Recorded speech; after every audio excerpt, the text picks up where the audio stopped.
Hello guys, welcome to my YouTube channel.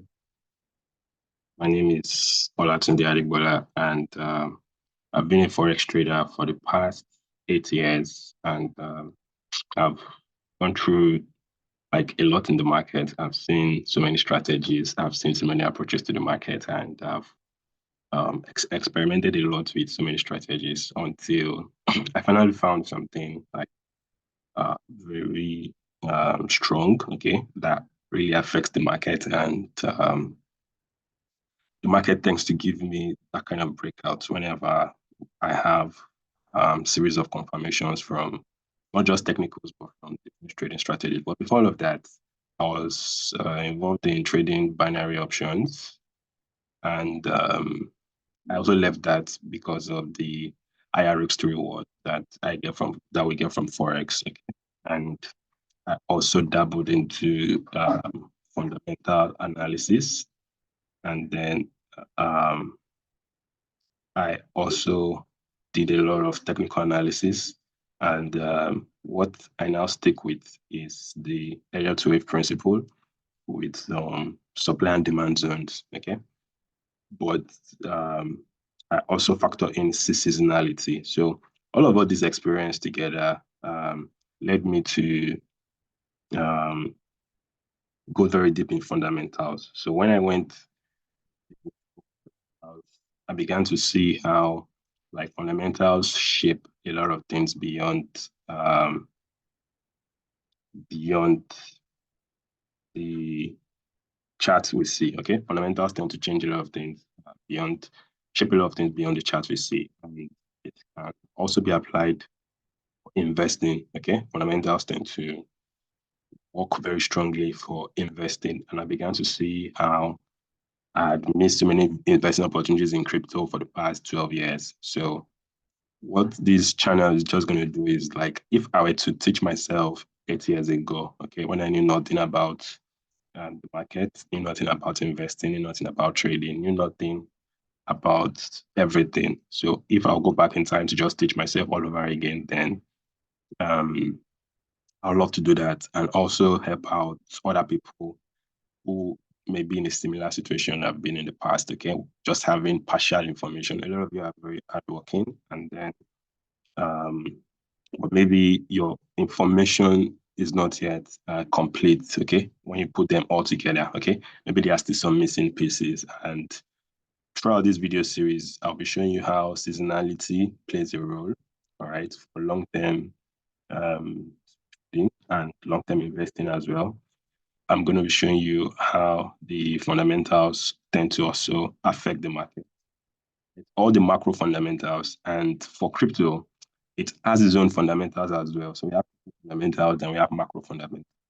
Macro fundamentals, the fundamentals that affect like the dollar itself. Then the crypto fundamentals are the fundamentals that tend to affect the crypto market itself. So we'll be looking at seasonality, looking at all the fundamental factors, then we'll be looking at some technicals, how we can use corrective patterns to identify trading opportunities. All of that is going to be covered in this um, video series, okay? This Crypto Investing Masterclass. So the first thing is to highlight that this is just an educational content. It's not meant to be an investment advice, okay? So everything I'll be doing, we require you to also do your own research and do some due diligence before you decide on what to invest in.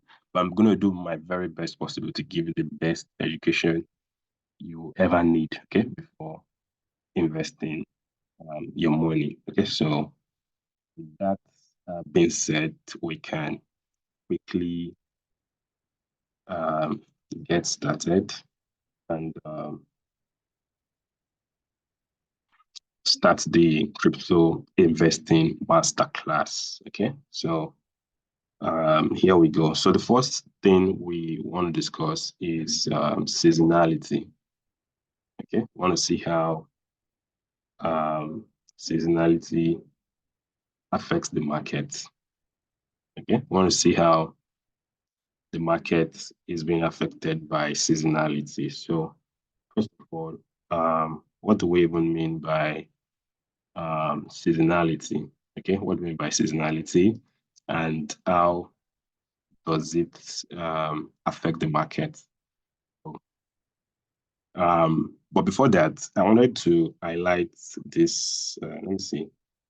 I wanted to highlight this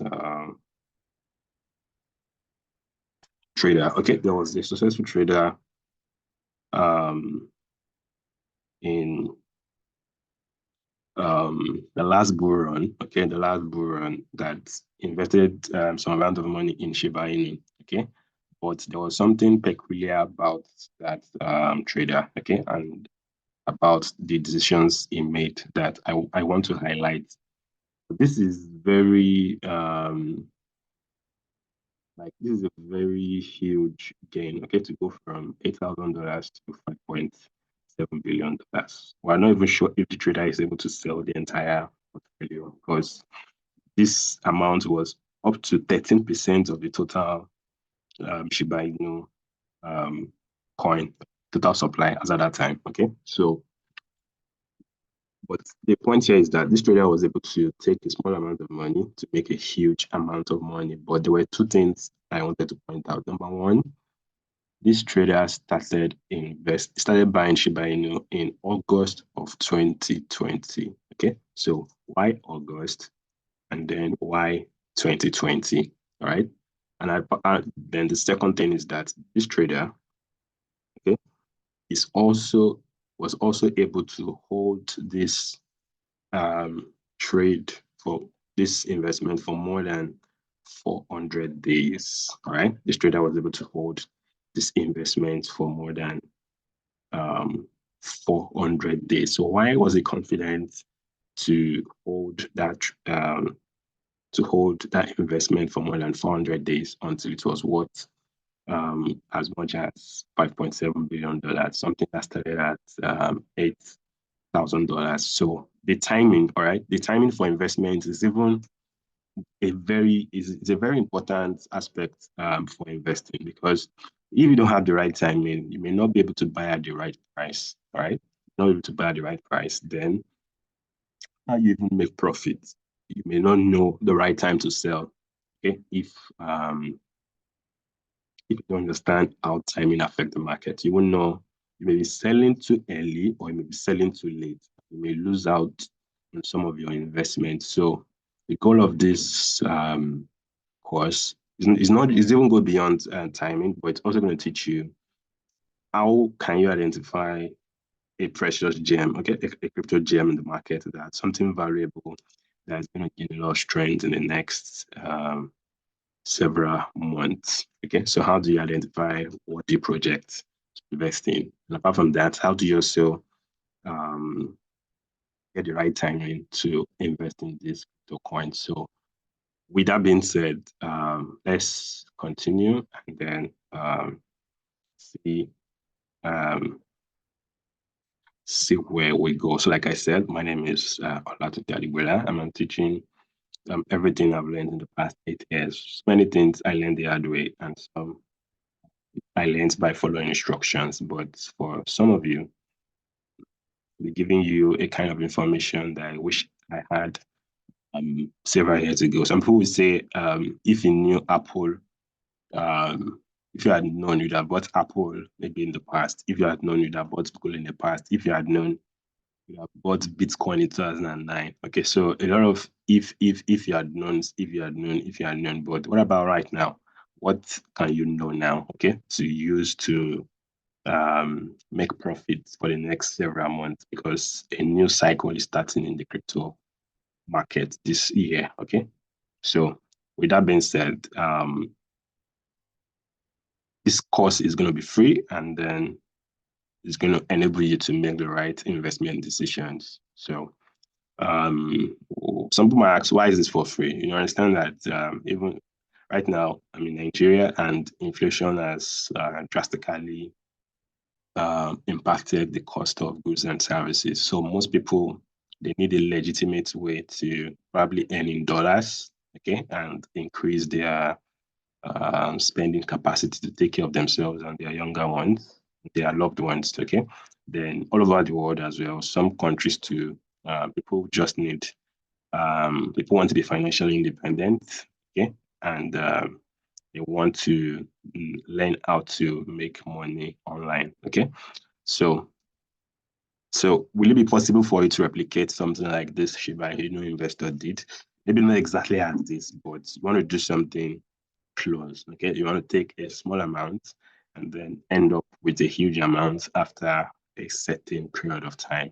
So, what is seasonality? All right, what is seasonality and how does it affect the market? Okay, so seasonality is a predictable pattern that repeats over a 1 year period. All right, so any pattern that repeats over a 1 year period, okay, or within a 1 year time frame, all right, it's said to be a seasonal pattern. Okay, so it's like a yearly average of trends that creates a repeatable pattern, that creates a repeatable tendency in the market. So what does that mean? It means that it's possible that on a yearly basis, okay, you're going to see something similar play out over and over again. Okay, something similar. Okay, you're going to see it not with 100% accuracy, but you're going to see something playing out, something repeat itself. Okay, you're going to see a kind of predictable pattern in the market. So, but that may not be simple enough to describe what seasonality is. So, for example, now, if you're going to be a farmer, okay, you also need to understand the cycles, okay, in the weather, right? You're going to need to understand the cycles in the weather. Okay, you want to know the best time to plant some specific crops, right? You need to understand, okay, the rainy season, you need to understand the dry season, you need to understand different weather patterns or different weather cycles, then use that to determine the best things to plant. So besides the science and engineering you're applying on the farm, you're also adding knowledge of the weather, okay, to make better agricultural decisions, okay, better cultivation decisions. So inside the market, we tend to have um, something that also repeats in the market, okay? So for example, now in the forex market, we still have the like London session, the US session, and then the Asian session. So most forex traders know that like the highest volume usually occur between the London session and the New York session. That's when we tend to have the highest trading volume. So that's the kind of seasonality. Okay, on a daily basis. Okay, not 100% of the time, but most of the time, you tend to see majority of the volume being carried out between London session and the US session. And sometimes some traders even use the London and the New York overlap. Okay, when there's an overlap between the London session and the US session, we tend to also see a stronger trading volume in the market. So that tends to repeat itself as well. Okay, like almost every day. So that's the kind of seasonality. Okay, the kind of repeatable pattern. But the seasonality we want to do here is not really the it's not. Let's go to the browser. Okay, let's move on to the browser. This seasonality here is not like let's say other cyclical strategies. Okay, for example, if you uh, if you have experimented with time strategies before, you have probably come across hot cycles or come across GAN cycles. So these are not hot cycles. These are not complicated hot cycles. These are not complicated GAN cycles. These are just um, uh, simple patterns. So the difference between hot cycles and seasonality is that so and within these hot cycles, you may see the market have a 4 year cycle, 10 year cycle, a 50 year cycle, and you just see very large time frame. But for seasonality, it's more interested in what occurs on a yearly basis. Again, not vast period of time. Okay, just something, and it's not as complicated as hot cycles, and it's not as complicated as GAN strategies themselves. Okay, so if you look at GAN cycles, you'll be looking at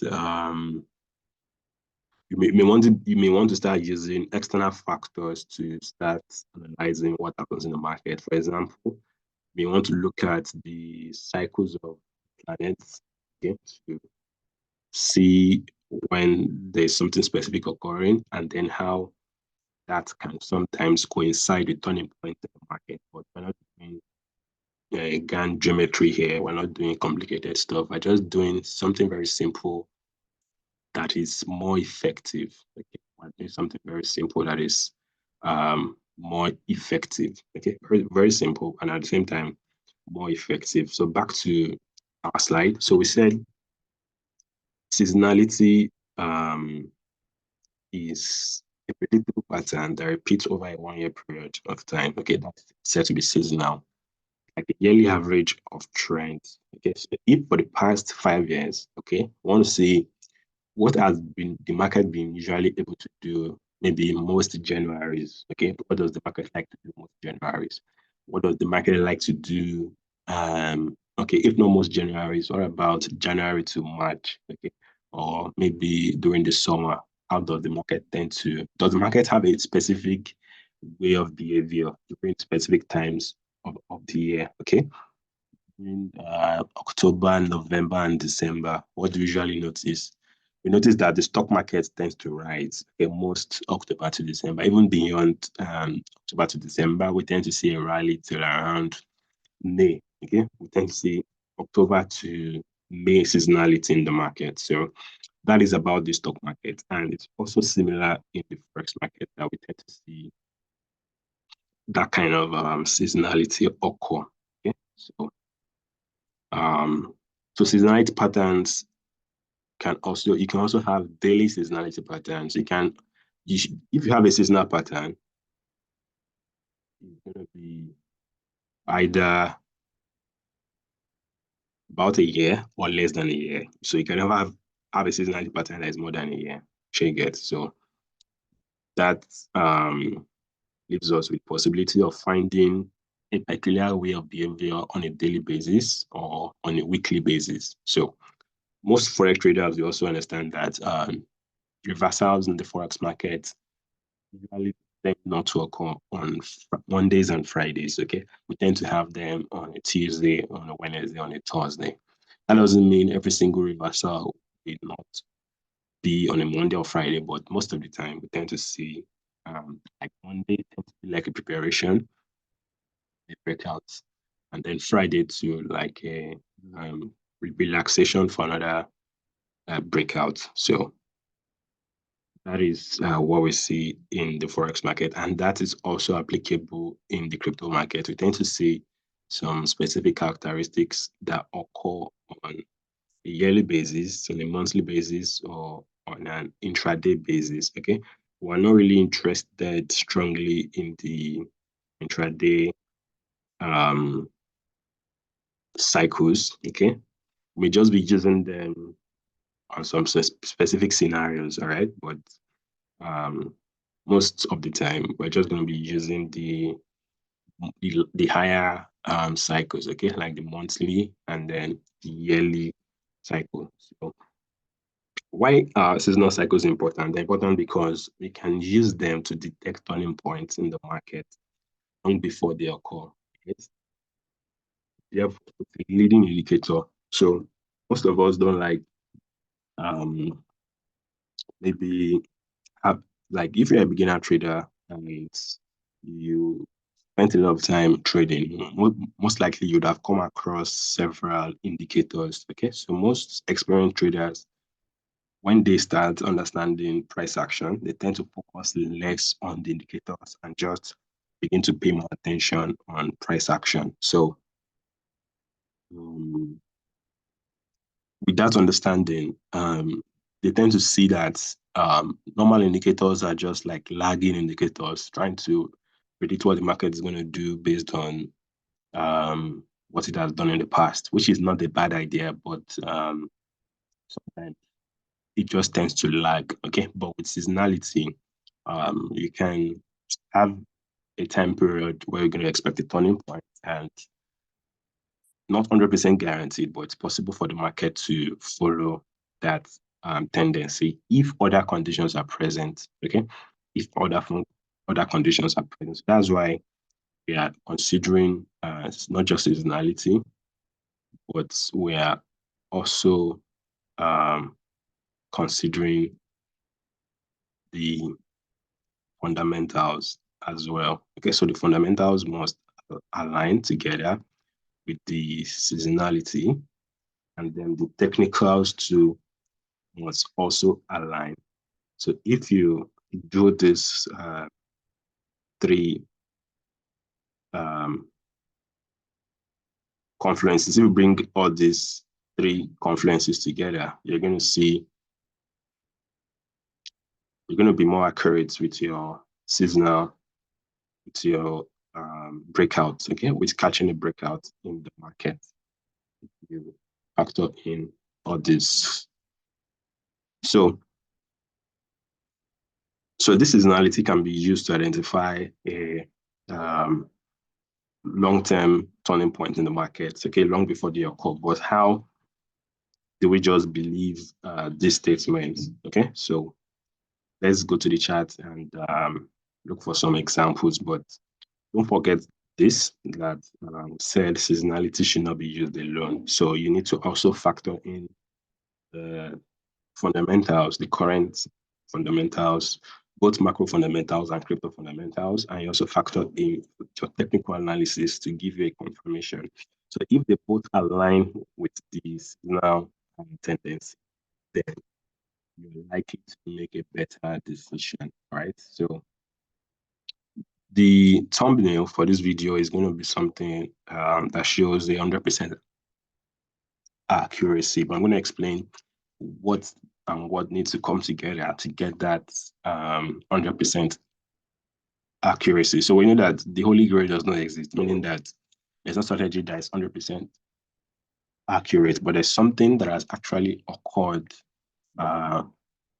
in combination with seasonality that so far for the past 12 years has never been wrong. Okay, for the past 12 years has never been wrong. So let's see how we can prove that seasonality occurs in the market and how you can use it ahead of time.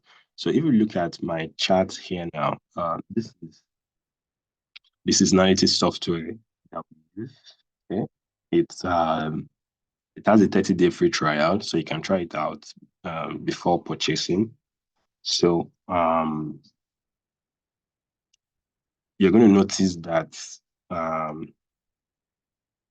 over here, we tend to have a summary of the Bitcoin on a yearly basis. Okay, so this is for a 10-year cycle. All right, so for the past 10 years, right, what has been going on? What do we tend to see in Bitcoin for the past 10 years? So you're going to notice that this is for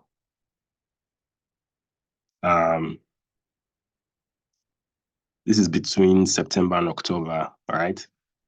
We tend to have turning points, tend to have a strong turning point in the crypto market between September and October, most likely early October and then late September.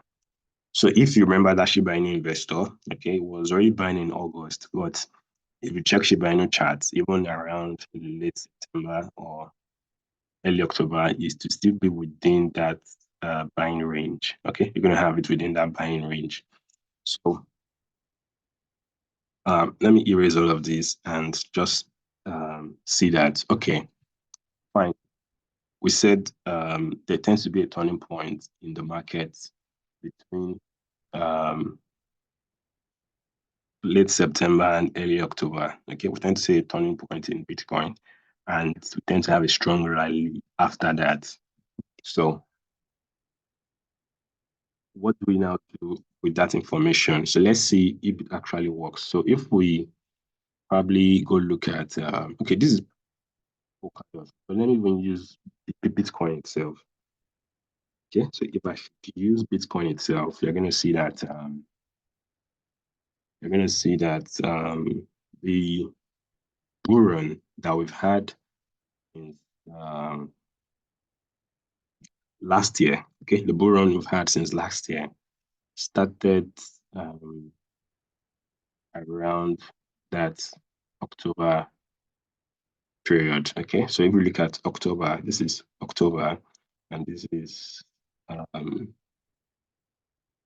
between the first few weeks of October. All right, Bitcoin was around this area, so that was where we were forming this correction. Okay, we're forming this consolidation, and after that, you can see that Bitcoin has made a strong push from that period. So just by looking at the seasonal time window, okay, but this was just for last year. So it doesn't mean that for 2022, we're going to have the same thing. 2021, the same thing. 2020, the same thing. 2018. So you're going to find some differences, okay? Some years that did not really play out as that, but just looking at the seasonality, okay, from that October period, we still had Bitcoin to be around 27 or 30,000 range, okay? Within that 7,000 to 30,000 range, within that early October period, okay, late September and early October period. So that was when we now began to have the strong push. So just based on the seasonal factor, you can see that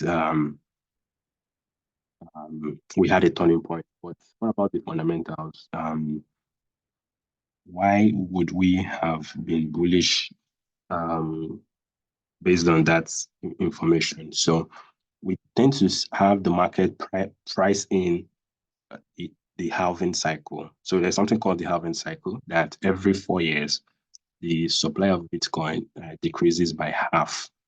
Okay, so on the year of the halving cycle, okay, so we know that when there's a decrease in supply, there's likely to be an increase in demand, which will lead to an increase in price. Okay? So whenever supply decreases, there's a tendency to see an increase in price, okay, or increase in demand. So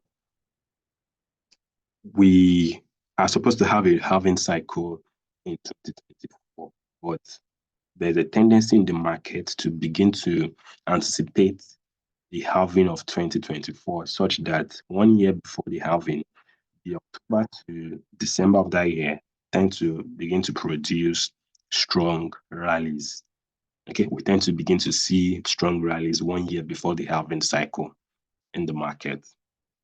The market's already priced in the halving cycle that's going to occur in April of 2024, April 17th or April 19th. Okay, we're going to have the Bitcoin halving cycle. So the market is already in preparation before that. Then for January, we also had the ETF approval, which actually initially led to a sharp increase in price and a sharp decline in price. But everything here was just a correction. After that, we began to see the trend continue to the upside. Okay, so even if we're going to get a correction later on, if we later get a correction later on, it's still going to create another structure, okay, that'll provide a strong buying opportunity. It's going to create a trend continuation. That, that's for Bitcoin. What about for the popular crypto assets? Okay, so if we look at Solana, Solana was actually around $20 in um, October. Okay, that early October period, you can see what we have here. This is early October, and then okay, back to Bitcoin. We noticed that the fundamentals were mentioned, but what about the technicals? We had a kind of bull flag here. Okay, this was a kind of bull flag, okay, around that period of time. So the seasonality was bullish, like from late September to early October, I started expecting a turning point. Okay. And then the fundamentals was that investors were already factoring the halving cycle that's going to occur in 2024. And then they were already pricing that in, and already the structure was already going bullish. In fundamentals, we also had a bull flag that was forming during that period of time. And that led to a serious breakout into January. Okay. So that's how all those factors came in together, all right, came in together, and then began to see a strong push, okay, in Bitcoin price. So if we go back to Solana, I think Solana too was around $20 as at that time. Solana also was around $20. And we see that bull flag as well. Okay, we also had that flag in Solana. Okay, so this was that uh, October to December rally, right, in Solana. And if we take note of the timing, okay, if we take note of the timing, this is around early October, middle of October. So we also had this kind of bull flag within that period of time. And Solana was around $22, okay, around 20 something dollars within that period of time. So you can see the price over here. Okay, we were just around $22 or thereabouts. And from then on, you can see how Solana had already done a times 6 already. We went close to 120 over here. Okay, we went close to $120 over here. So that's like a 6 times return. Okay, using just the seasonality. All right, in combination with fundamentals, and then also in combination with some technicals. This is just a simple scenario. Won't be as it can actually be as well. Okay, it can actually be as simple as this. And but for investors, okay, we know that uh, assets like Bitcoin, Ethereum, and Solana are just used as a yardstick to invest in other altcoins. Okay, so you can still get more than a 6 times return from this run we had here. Okay, Solana was doing like a times 6, but you can actually look at one of um, the number one meme coin in the Solana ecosystem was Bonk, and it's still Bonk. Okay, the number one meme coin in the Solana ecosystem is Bonk. So if Solana is doing a 6x, all right, you won't see you're going to see some of the altcoins in the Solana ecosystem more than times 6. All right, you're going to see them do way more than times 6. So you're going to notice that after Solana, after Bonk is the number one meme coin in the Solana ecosystem. So after we had that introduction to the central exchange, okay, we began to usually tend to see a strong surge in price whenever a new coin gets listed on a central exchange. The initial surge in price, but that was soon short-lived as investors began to take profits, and we started forming a kind of corrective pullback. Okay, we started forming a kind of corrective pullback. So whenever you see the price go strongly up like this, and then we see the market um, begin to roll sideways, that's a correction. Okay, that tends to be a correction, and then most likely you see the market continue that trend again.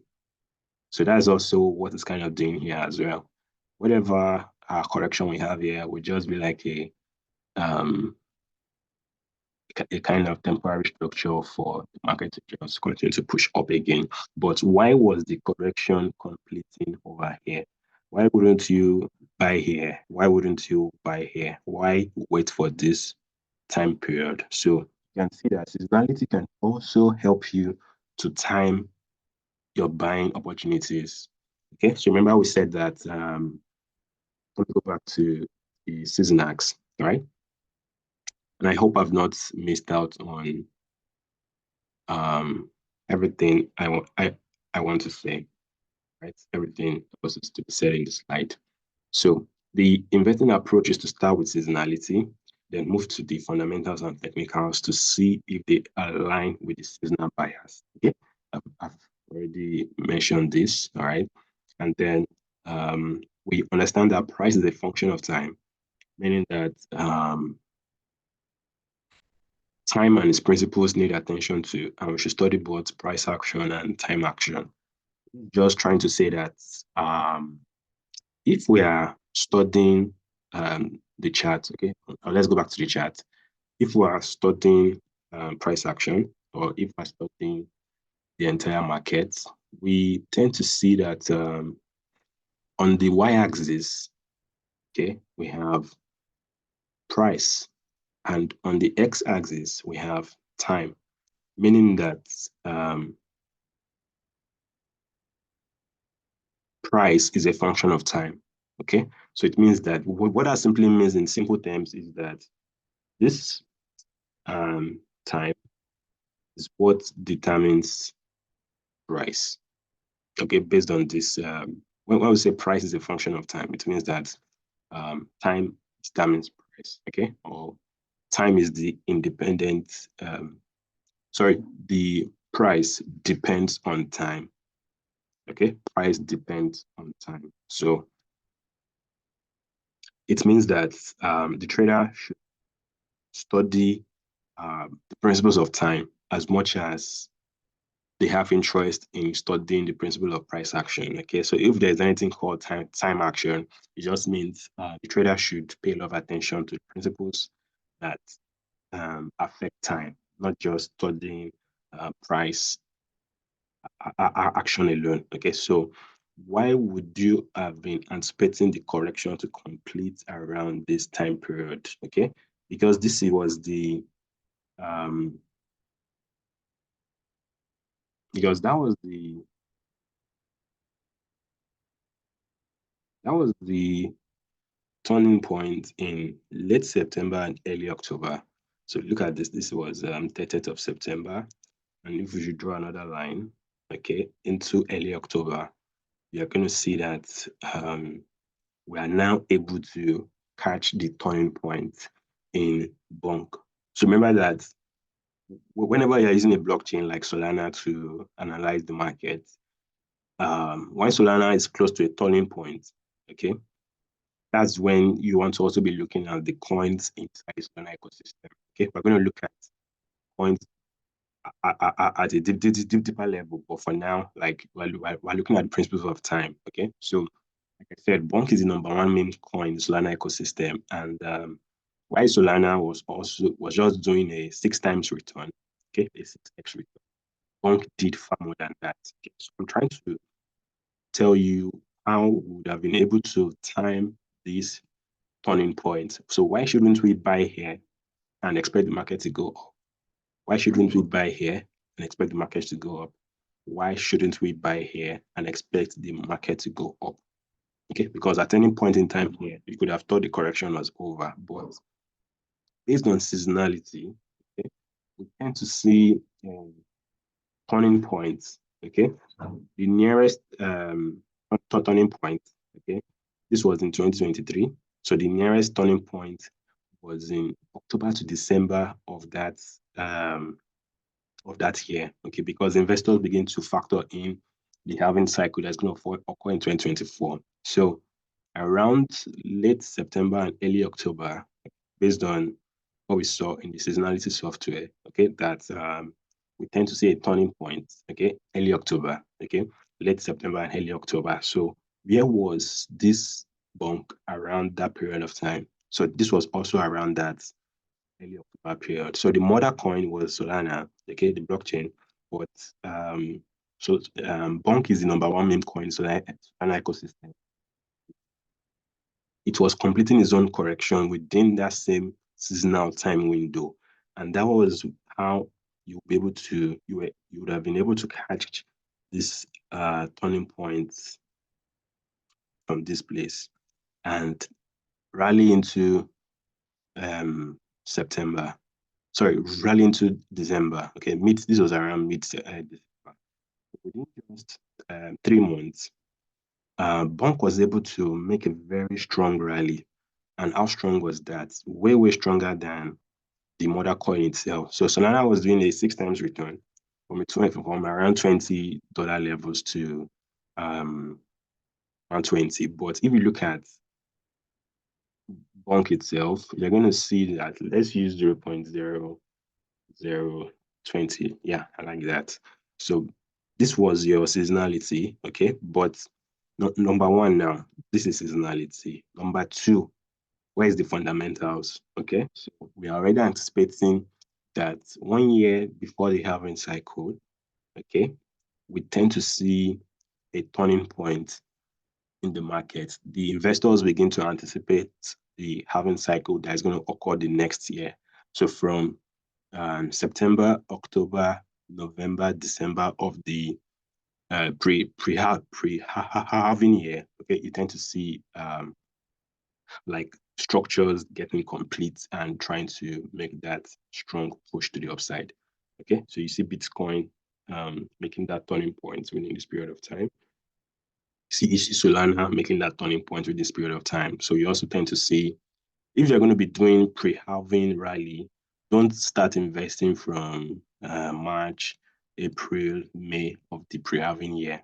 You focus on the September ending and early October of that pre-halving year. And from that period, deep into December, you're going to see a strong push in price. All right, you're going to see a strong push in price. So what we want to capture here is that we're looking at how seasonality would have helped you to time the turning point in Bonk. Okay. So if you bring your technicals now, you may start looking at maybe things like your Fibonacci levels, but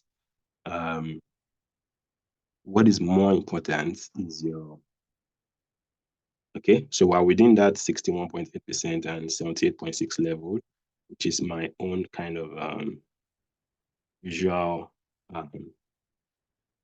sweet spot. Okay, sometimes even 88.6, but let's ignore the technicals now and just focus on what this video is focused on.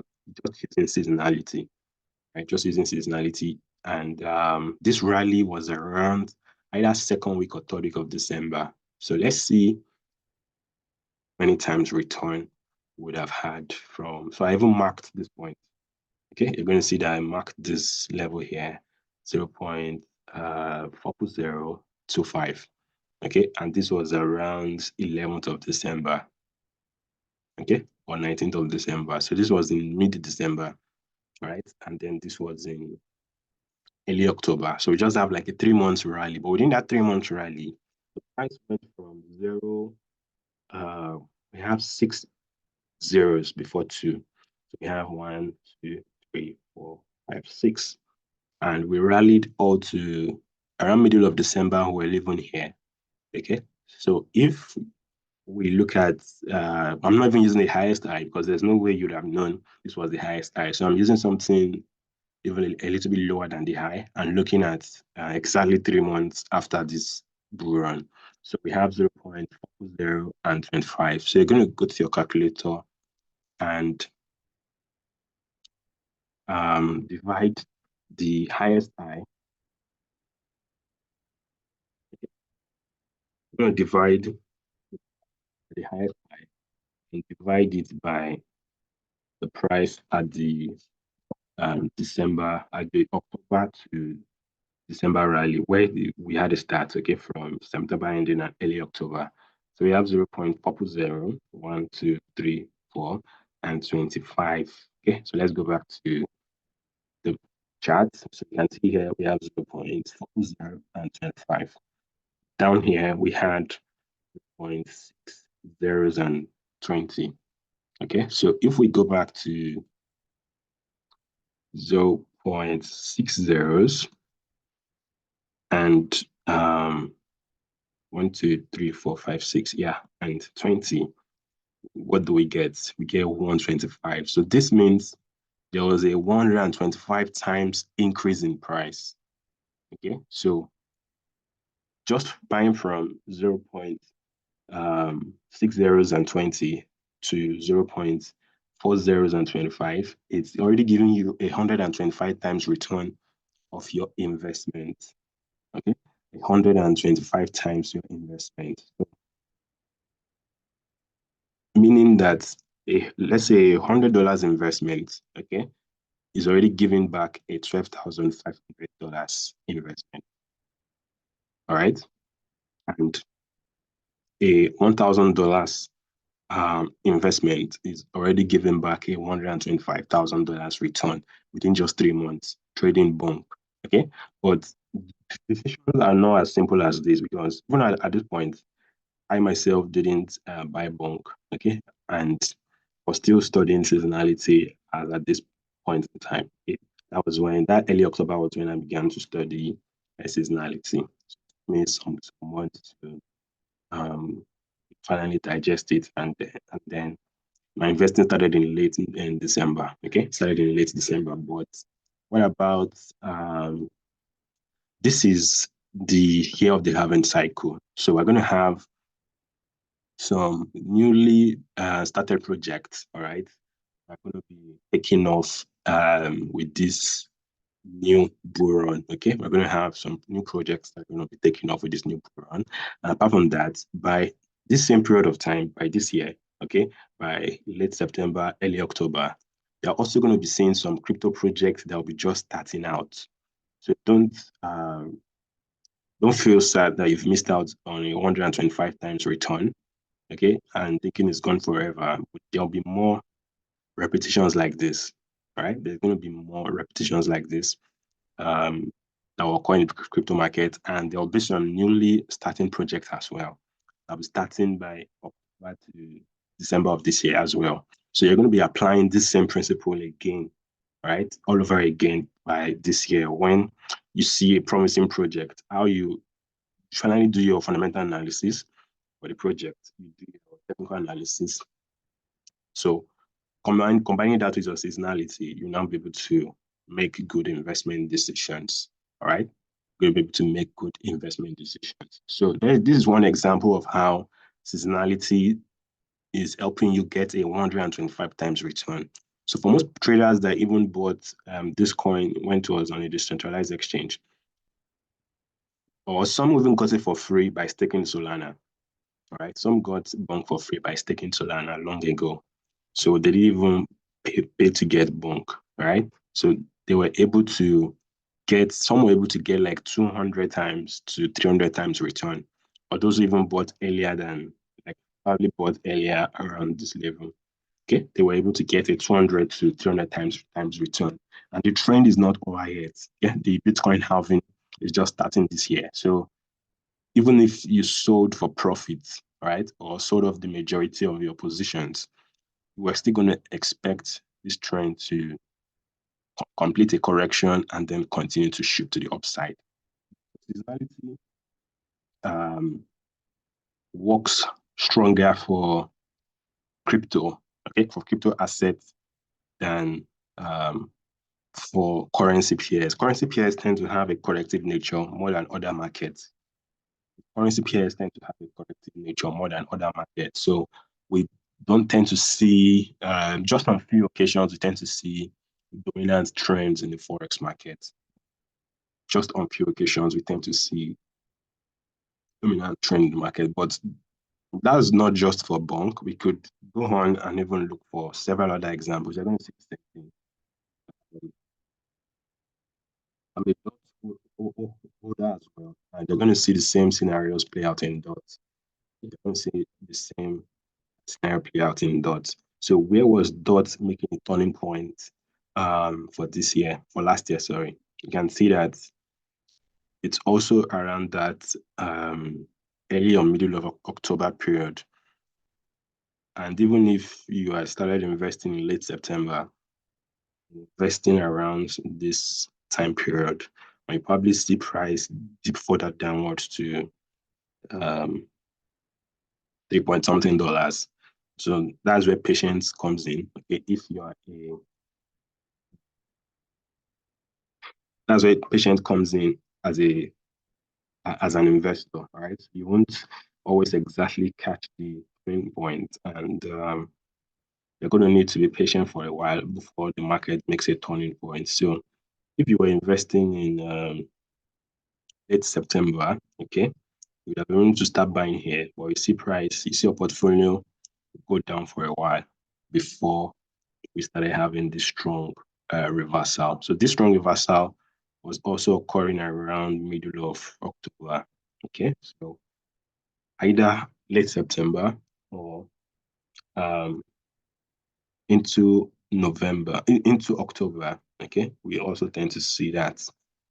So if you do if you use a dollar cost averaging method, meaning that you may buy some assets, may not buy all of your positions at once. Okay, so you may probably buy about 70%, okay, around here, or 60%. Then if, for example, price now declines further, then you can also buy more of your positions. So you get a better risk to reward if you split it that way than buying everything just at once. But once you already know that you are deep into October, okay, you are into the second and third week of October, you should know that you are much more closer to the reversal, right? We are much more closer to the reversal. So you can see that all of these strong gains came in within that October to December rally. Okay, all of these strong gains came into the October to December rally because of the seasonality. This is not just for adults. Most, almost all other crypto assets, all other major crypto assets, the same thing too for Ethereum. Ethereum too um, started that turning point. So you can see here that this is late September, and then this is early October. Okay, so we have the same scenario playing out for Ethereum. All right, so we have the same scenario playing out for Ethereum around early October, middle of October. We tend to have that strong turning point. So where's the technicals here, and where are the fundamentals here? So the fundamentals were the halving cycle that investors were already factoring for the following year. Okay, so 1 year before the halving cycle, investors begin to factor in the halving of the following year.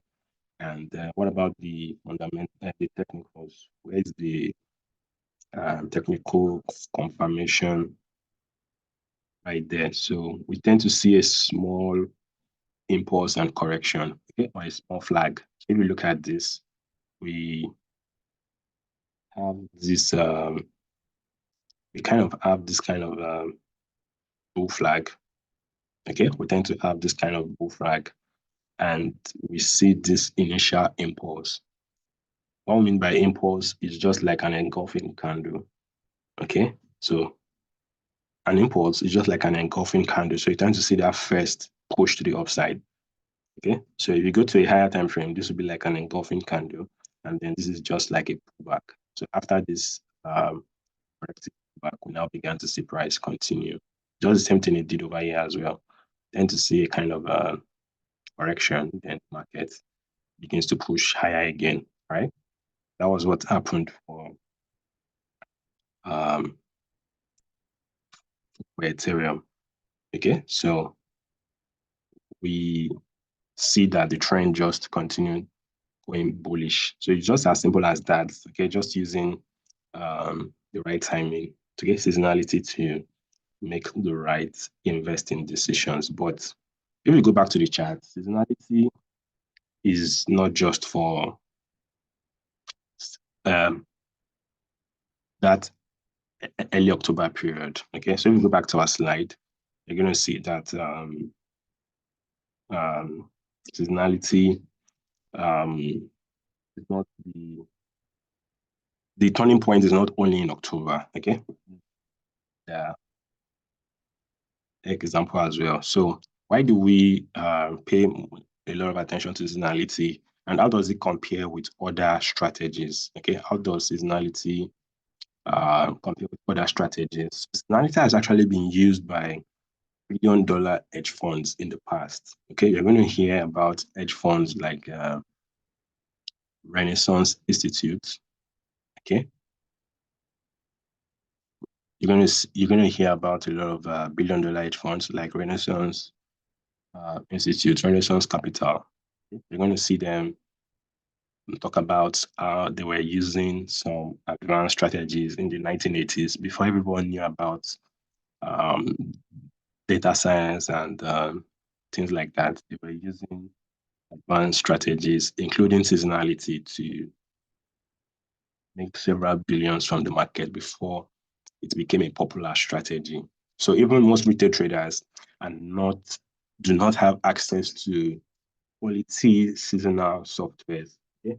Most retail traders like us, they don't have access to quality seasonal software until Seasonals came into the picture. Okay? So until Seasonals came into the picture before we see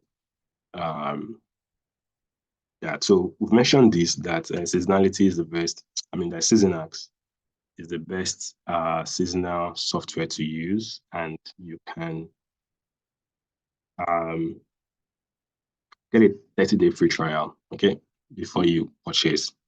But you're going to see that Seasonals is a very powerful and a very effective. We mentioned that seasonality is not just a yearly strategy. You can have intraday, intra-week, and intra-month strategy as well. So this is the tendency for Bitcoin Monday, tendency for Bitcoin on a Tuesday, the tendency for Bitcoin on a Wednesday, the tendency for Bitcoin on a Thursday. All of these charts tells us that the weekdays are usually on the weekdays are usually on a Thursday and on a Sunday, but you want to be careful with that information. So here's what I mean. You're going to come here and change it to a 5-year cycle.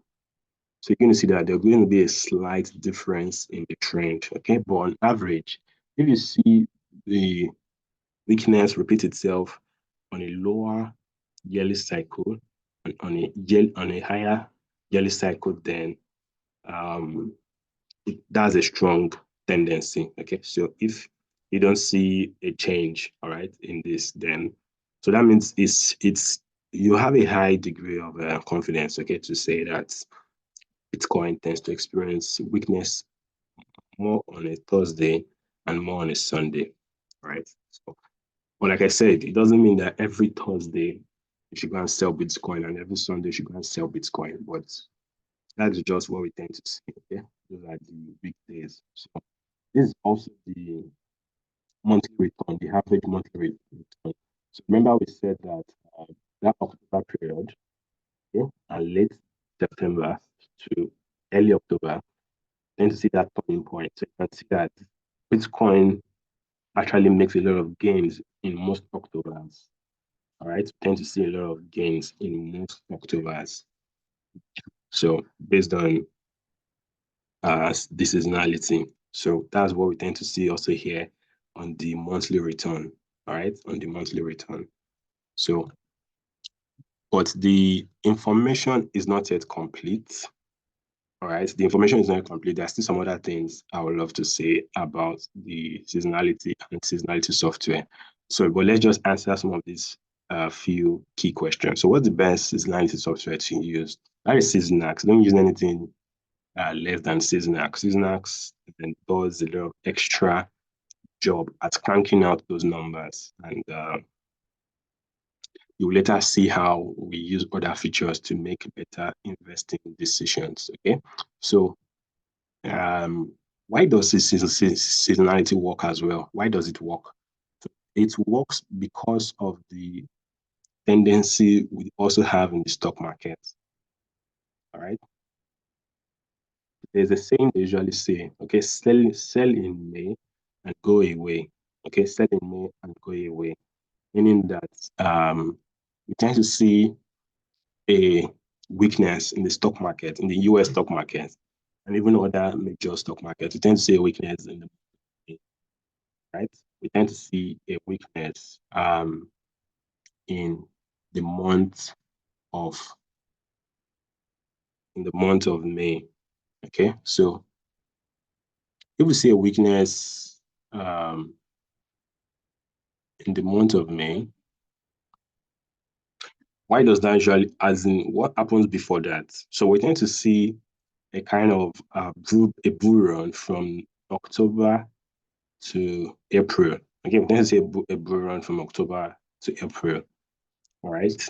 And then from May to like end of September, we tend to see a weakness. So this red chart is from May to late September. And then this blue chart is from October to April. In general, the US stock market tends to experience the strongest move in October to April. Okay, we tend to see a strong move like this. So let's confirm that. Let's go to the chart and um, see practically if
okay, guys. So sorry for that short break. So let's see um, what we're trying to say. We're trying to look for examples of the US stock market within that's April period. So let's see what happened to the S&P 500, okay, or the Nasdaq within um, that time window as well. So if you look at here, okay, so there's something. Sometimes your cycles can be um, a little bit early or a little bit late. So this was that early October period or middle of October period, but we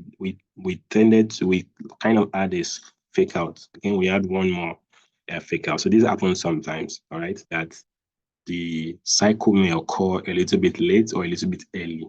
So this is where your technicals come in. You must be able to interpret like everything here. Okay, you must be able to interpret the structure we have here and to have a scenario for one more bearish decline. Okay, so if you have that scenario in mind, then you'd have probably been, or even if you got stopped out, all right, even if you got stopped out of the markets, you can get back in. Okay, so we kind of add something like, well, let me not even complicate the technicals right here. Okay? This is not a technical course, but it's you can still just call this a you can still call this a bull flag. Okay, so if you look at this bull flag over here, that we came to test the base one more time before the rally started shooting up. But if you can look at what we have here so far, this is that um, October to that October turning point. But this time around, it got into early November. Okay, it got into early November, and since then we've been having that. Just look at the strong turning points we have so far. Okay, just based on seasonality. All right, look at the strong turning points. So here's why I said seasonality works best for stocks and crypto than for currencies, because currencies themselves they are more corrective than, because they are constantly getting exchanged. They are not assets that people hold to for a longer period of time. So they tend to give back most of the gains. Okay. They tend to give back most of the gains. So if you look at the same fundamentals, all right, that made the S&P 500 give us that strong bullish move. This was that same October turning point, the same fundamentals, but we tend to see the forex market tend to be more corrective. At every strong push it gave you, it took back. Strong push it gave you, it took back. Strong push it gave you, it took back. Strong push, it took it back. Strong push, it took it all back. So the currency market tends to be more corrective than the they tend to be more corrective than the stock market. So if you're looking for a steady trend, focus more on the stock market and on crypto or commodities. So there are specific ways you have to use the seasonality for currencies. They still work for currencies, work more better for um, um, stocks, indices, crypto, and commodities. Okay? For indices, for stocks, for crypto, and for commodities, right? So we tend to see a stronger um, trend in those assets. So that's why for now we are focusing on the crypto bull run, okay? But later on, we're still going to see how we can use that for forex, okay? But for now, this is just a crypto masterclass, so that's why most of the attention is on the cryptocurrencies. So I hope I've not left anything out of the picture. So we've seen how that trend has made the S&P 500 go strongly bullish. But what about, do we have more details for that? So you're going to see that there tend to be an increase in money flow, in cash flow into the stock market. Tend to see an increase within those period of time. So this is what we mean. Let me erase this. So it means that if you pay attention to here, look at the cash flow in May, begins to decline from May to June to July to August. But this chart is just for 1984. Okay, since 1984. Well, I don't know how long from 1984 to what here. Okay, but we just tend to have this decline. All right, you see that we tend to have this decline in the stock market, in the cash flow. Okay, investors have a decrease in cash flow from this within this May to September period until October to December before it begins to push up back again into January, February, March, and April. We may see the same thing happening again this year, but you have to be very careful now for this. So this is one reason why, okay? But for crypto, we don't tend to see we don't tend to see a strong pullback in crypto, right? We don't tend to see a strong pullback in crypto. We just tend to see a small correction in May, right? Just tend to see a small correction in May for crypto. We don't tend to see a strong decline like this. So that's how crypto and indices are a bit different, or crypto and the stock market are a bit different. We just tend to see a small correction in May for crypto. So if we go back to the chart itself and look at the seasonality chart for crypto, we are going to see that you're going to see that for you're going to see that for sorry, you're going to see that we tend to just have we also we get a correction in May. Okay, we actually get a correction. It's not usually a it's not usually something very deep. Whenever we have the halving cycle, the correction in May is not usually a deep correction. All right.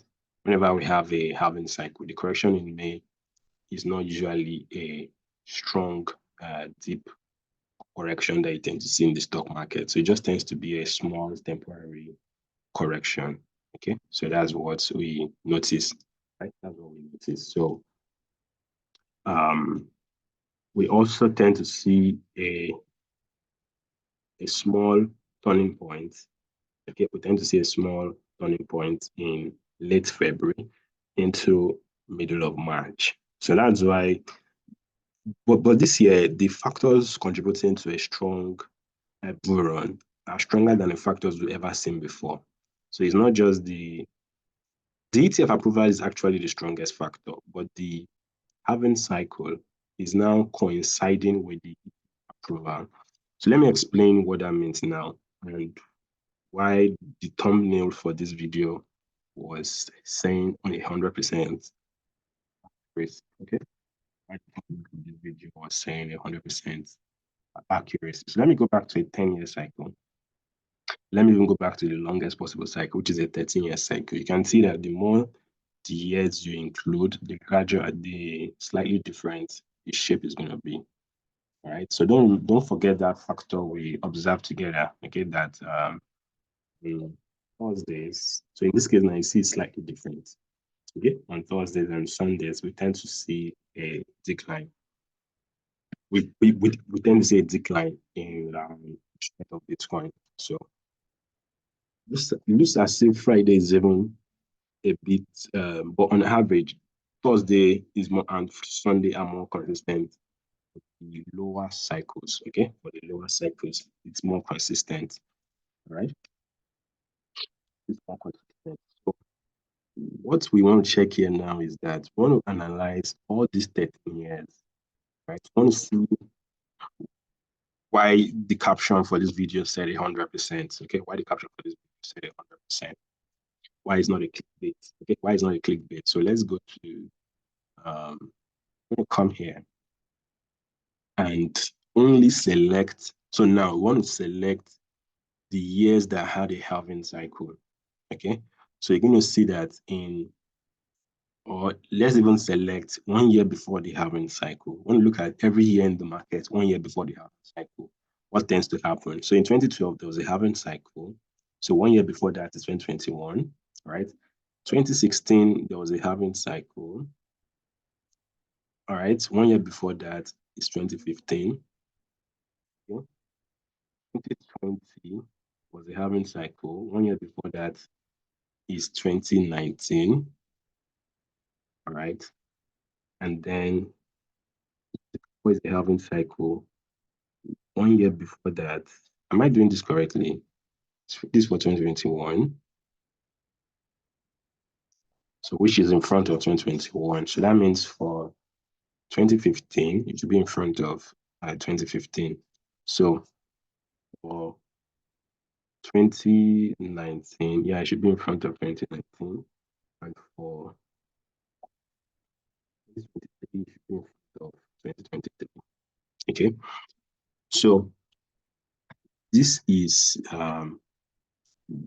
the kind of chart we're going to see. Well, in this case now, I'm more interested in the chart actually. So let me just measure something like this. Let me measure something like this. So I'm going to take from, once I put my mouse here, like I'm trying to measure from early October to December.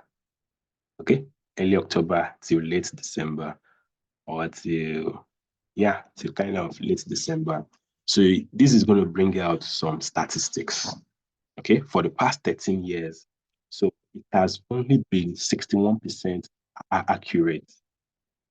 All right. This data has only been 61% accurate. So for the past 13 years, it only worked accurately only 61.5% of the time. That within 4th of October to the 26th of December for the past 13 years, we tend to see a strength in Bitcoin. It's only 61.5% of the time, which is still high, okay? Which is still high, which is still good, okay? Which is still um, very, very good, okay? But let's see how we can modify that data. So is it still possible to get a higher return than this?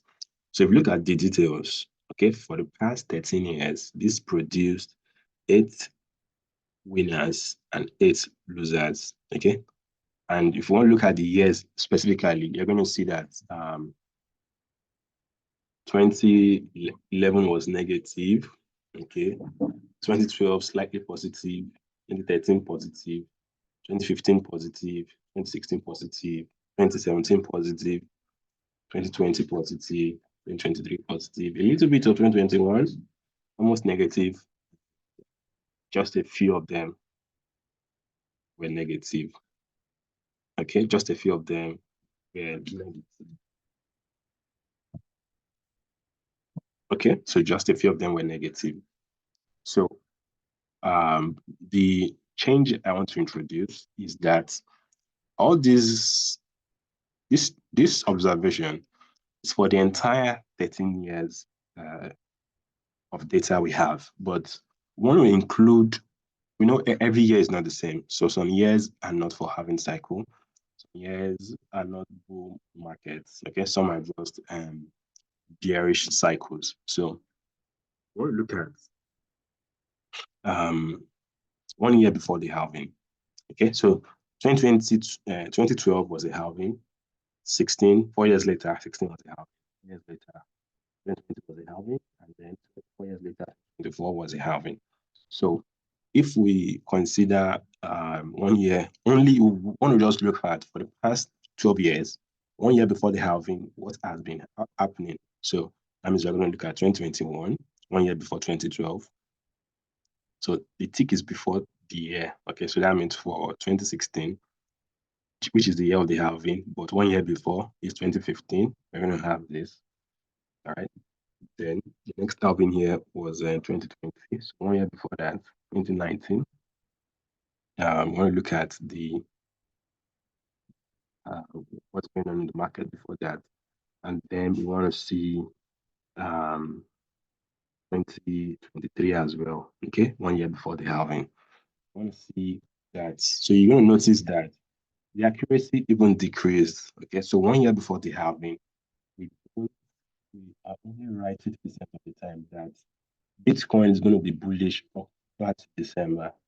Early October to late December, you tend to see Bitcoin only gain strength 50% of the time, 1 year before the halving, which is still a good number because we're only considering 4 years. All right. So this is what we're going to do. The accuracy comes in when you now include the year of the halving cycle. Okay. The accuracy comes in when you now increase the year of the halving cycle. So if we increase this, okay, at 2012, the year of the halving cycle, if you include, can see that we've increased to 60%. All right. So if you include 2016, the year of the halving cycle, you see we've increased to 66%. If you include 2020, which is the year of the halving cycle, you can see that we've now arrived at 71%. Arrived at 71%.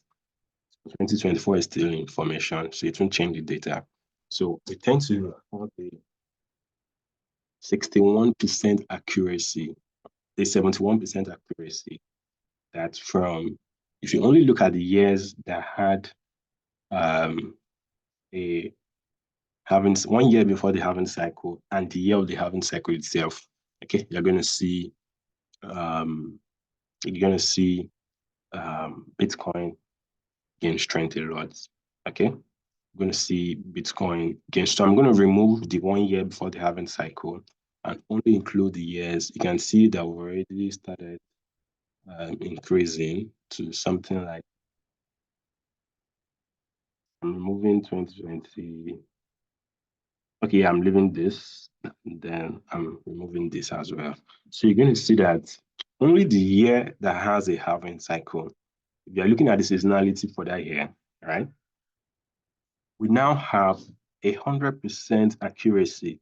So during they tell us that the Holy Grail does not exist, no strategy is 100% accurate. Why is this now giving us 100% accuracy? This is just a filtering, all right? This is a filter, but still a filtering for the past 13 years. Okay, that the October to December of the year that has the halving cycle tends to gain a lot of strength. So you can see what happened in 2012, in 2016, and 2020. So guess what? This is 2024. You're also going to get a halving cycle this year. And the October to December we're even analyzing initially was just for the 1 year pre-halving. And I showed you how Bonk gave a 125 times return within just 3 months. Okay, within just 3 months. If we now include only the year that has the halving cycle, our accuracy has increased 100%. That's 13 years. Every time you have an October to December bull run, it has always been positive for the past 13 years. Every time you have an October to December bull run. So we are likely to have a repeat of that scenario in October to December of this year. Okay, we're likely to have a repeat of that scenario in October to December of this year. Okay, so but there's something to analyze over here. So this is what we call max drop. So that means that before the market makes a turning point, it may first go in the wrong direction initially. Okay, it may first initially go in the wrong direction before going bullish. So for 2012, the market first of all made a decline before it finally went bullish. But for 2016, there was no decline at all. It just went bullish from that early October period. Then for 2020, halving cycle, we just had a slight deviation. And from there, we just began to shoot bullish as well. That is why I said your fundamentals are going to be considered. Your technicals are going to be considered to determine how you enter the market. But just show you how using the seasonality together with the year of the halving cycle for the past 13 years has been 100% accurate. There was no clickbait over here. So that means by October to December of this year as well, you want to come to the market to see new projects. You want to focus on new project because most of these, any projects you see that has launched now or before now, okay, they are likely to have taken off already by that October period. Okay, they would have already gone far in profit, except maybe we get a deep correction. So if we're lucky to get a deep correction, then maybe maybe we are. Well, let me show you one. Okay, let me show you one. Stacknet. I believe everybody, most serious investors would have already come across Stacknet. So they recently launched on central exchanges. So what I still see here is that we are in a kind of consolidation.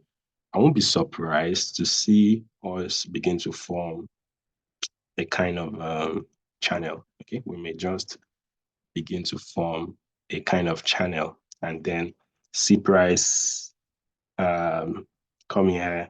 But I don't know when this is going to occur. Maybe this wants to form by May. Okay, so maybe by May, let me see something like this. So if we look at, so let me end, I believe I've ended everything I want to say here, and I want to remove this. I want to remove this. I want to remove this. So you can see here that this is not a fluke, it's not a clickbait, and you can be using seasonality to, like, this seasonal pattern has been 100% accurate for the past 13 years. So I want to go back to the raw chart itself. This is raw actual data and just remove everything. Just select none. It will just remove everything for you. So this is now the trend, okay, the average of the trend for the past 13 years. So you're going to notice that we have that same turning point in late September and early to middle of October. We have that turning point. Then sometimes we tend to have that small correction in March. Okay, we tend to have that small correction in March, so which may be what might happen this year. We may just see a small correction and the market will take off again. Well, in June and July, we also tend to see a turning point in Bitcoin in June and July. So it's not just, but the strongest one is that one of, but any year of the halving cycle, we tend to have something stronger. Okay, we tend to have something stronger for any year of the halving cycle. So this 2024 is the year of the halving cycle. We're likely to see the market may not waste too much of time in May for that correction. Okay, the market may not waste a lot of time in May for that correction. It may not behave like the indices, like the US stock market. We may just tend to see that strong. Um, okay, just a temporary. Let's go to the chart. Let's not um, um let's not talk with mere words. Okay, let's not talk with mere words. So let's go to an actual chart. So when was that? Let's see. For 2020. Okay, let's see for 2020. Where were we? Okay, for 2020, where were we? Within that actually, okay, yeah, so this is 2020. So in 2020 of this year, this was around April, May. So you just see that when this kind of small corrections and the trend still continue to the upside. 2016, the year of the halving cycle in 2016. Where was May 2016? We're around or this. So you see that we're just having this small. So if you are a price action trader, okay, you may want to call this what do you call this? Is it a wedge or a triangle?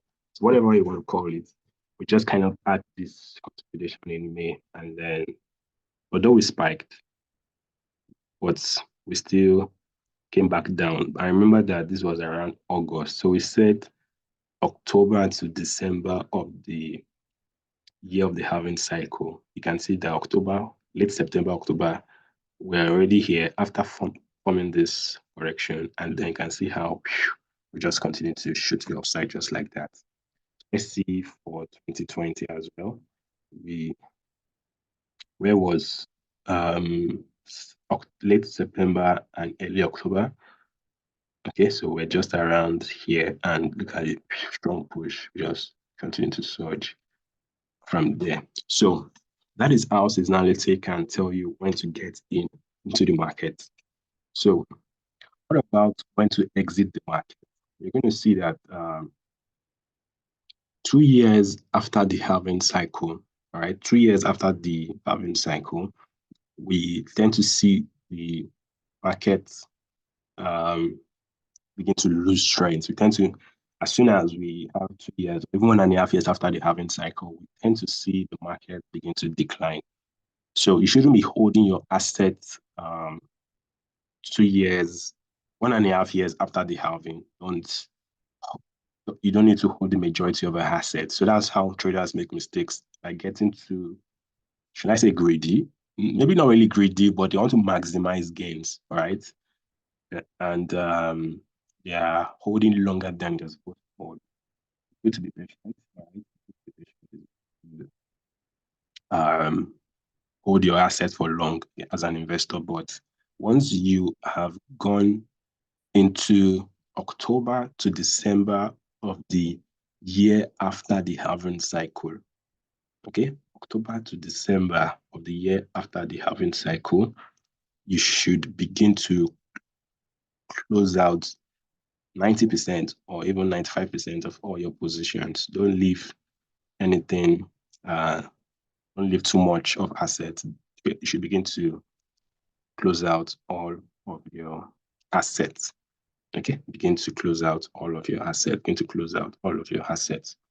So don't hold your assets 1.5 years by the halving cycle. So if we look at the halving cycle for 2020 now, was in April of 2020.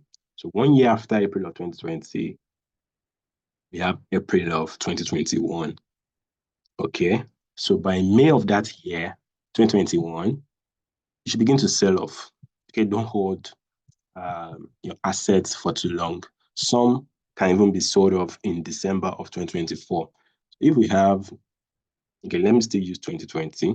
Okay, so if we have 2020 like this, and we have 2021 like this. So by April, you have your bull run, or you have your halving. Okay, but even 1 year before the halving, you might begin to notice a bull run, which happens sometimes. Okay, because investors are already factoring in the halving of the following year. Okay, so but officially the halving cycle kicks in April. All right, so by October to December of that year of the halving, okay, that will be your strongest period. Okay, but we still have the trend.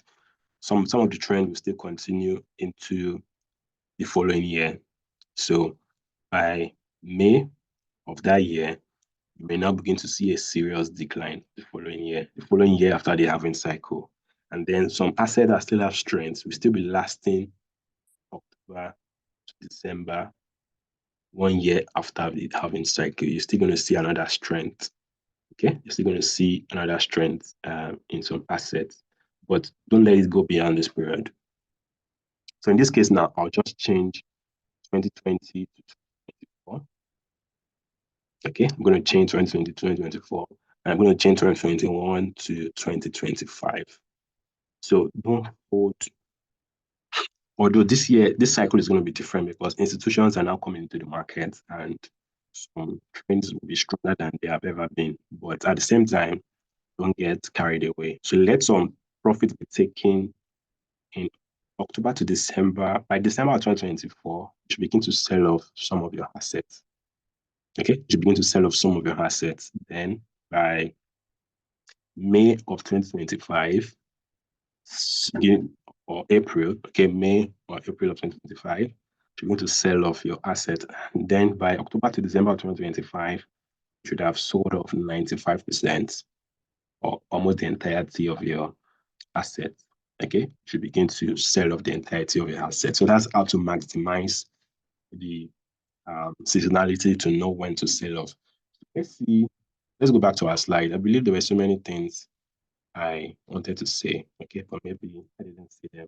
Let's see if we can go back to the slide and just um, recap or cover up some of those other key points that we might have missed. Okay, so this video is in a lot of time, but I'm taking time to just explain and explain and explain and explain. So this explains the stock trend in the UK as well. So we tend to see this similar scenario. Okay, we're going to see that the um, May to early October, okay, May to late September, we tend to have this flat nature in price.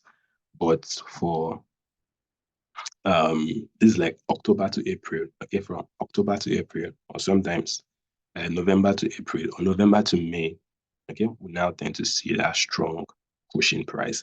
So it's also valid in the UK stock market, and it's also valid in the US stock market and for um, other major stock market as well. So like what they always say, sell in May and go away. So it works in 11 countries in nine, okay, in 9 distinctly. So that this trend, okay, that we tend to see a weakness in May to October, okay, and strength from October to April.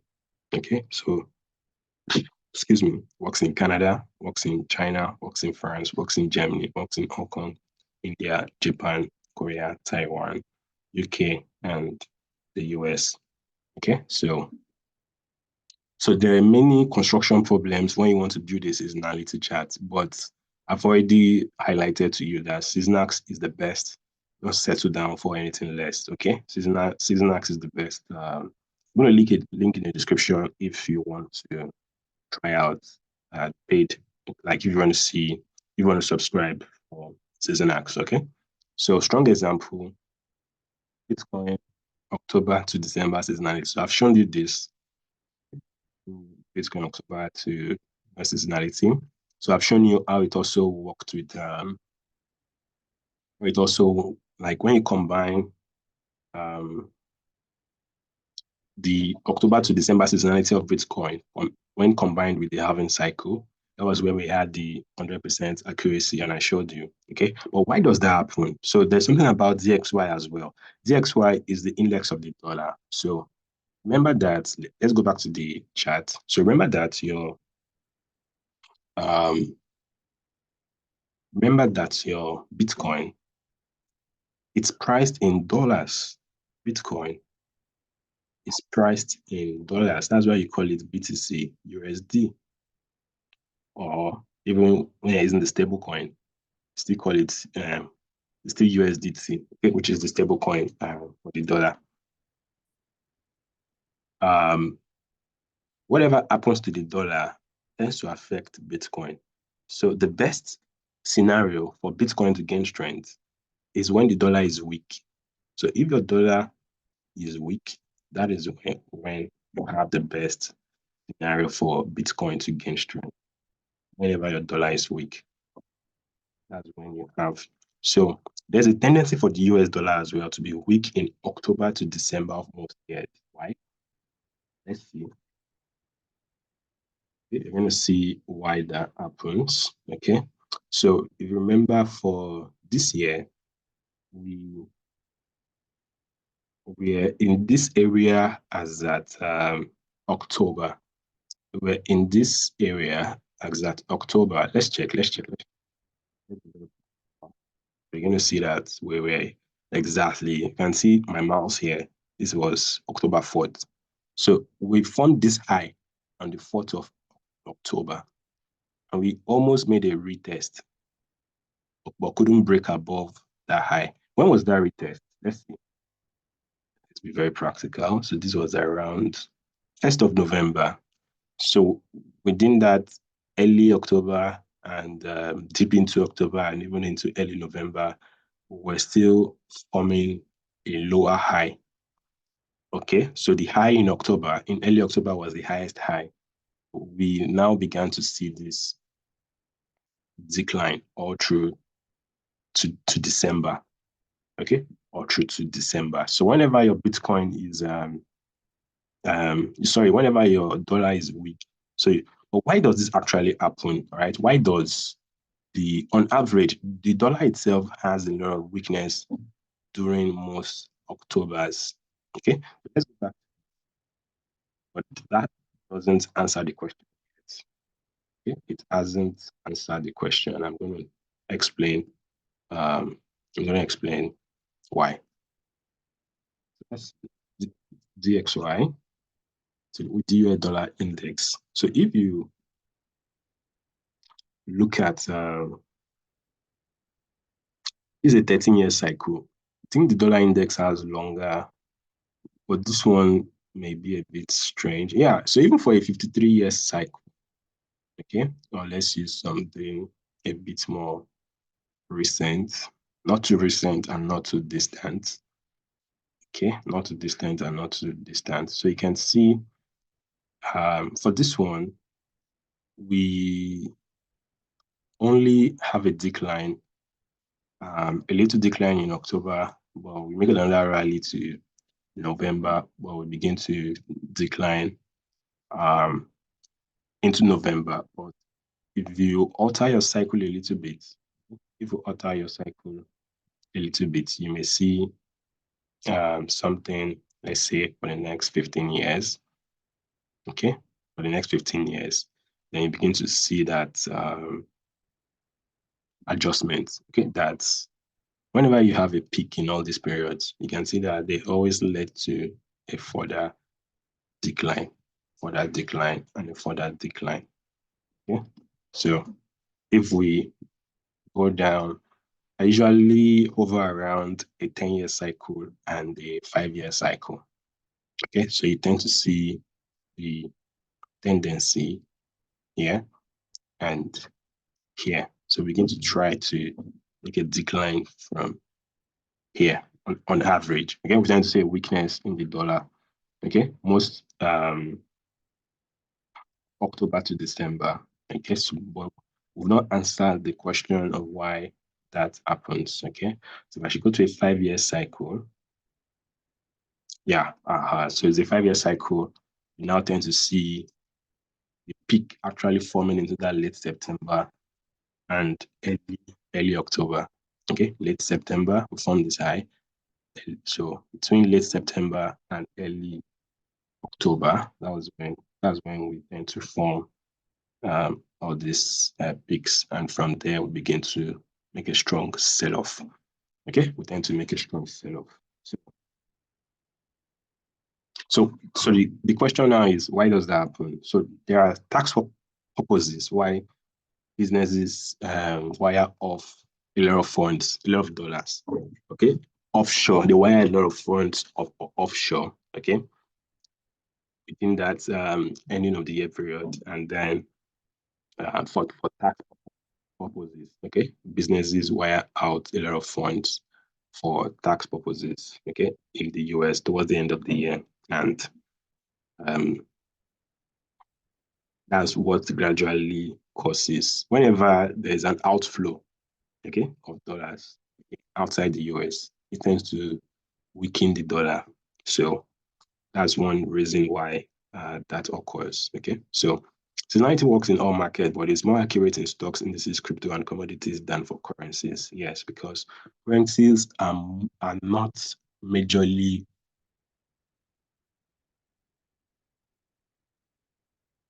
assets that are held for long-term growth. They are just usually exchanged business transactions. They tend to be like constantly, like you're constantly changing, okay, money, right, within different jurisdictions to carry out your business transactions. Okay, so they're not really long-term assets to hold on for, except on a few cases where we have the Japanese yen and other central banks. Okay, the Japanese central bank tends to take opposite decisions to most central banks, and whenever you have a high interest rate in the US, UK, Canada, you tend to have a low interest rate in Japan. So we only tend to see a dominant trend in things like Japanese yen currencies and a few dollar-based currencies as well. Okay, but